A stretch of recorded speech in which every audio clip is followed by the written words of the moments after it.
Doktor, kuidas oleks kõige lihtsam näksimist vältida või siis nii-öelda välja ravida? Kui ma seda teaks, siis ja sellele vastust oskaks anda, siis ma annaks selle vastuse ja peale seda ma enam töötama ei peaks. Ma arvan, et siis seda imenippi tahaks kindlasti paljud ära osta. Aga ega mul siin mingit väga imelist vastust anda ei ole, ikka see väga igav vastus, et selle vastu saab sellega, et ma hakkan korralikult sööma. No mis see korralik tähendab? See tähendab seda, et minu toiduvalikud on mitmekülgsed. Et ma pean kinni toiduaegadest.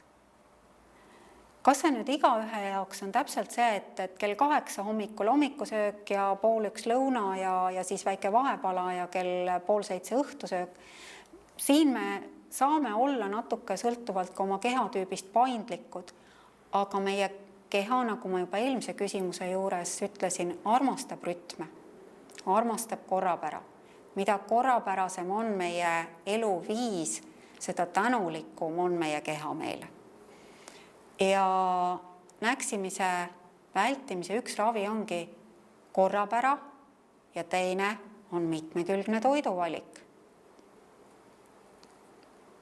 Aga selleni jõuda on väga keeruline.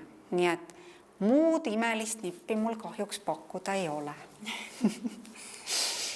Ärge ostke näkse koju. No see on 3., aga see on ka selline väga igav pakkumine. Täname teid, doktor, nende huvitavate mõtete ja kasulike nõuannete eest. Aitäh! Aitäh!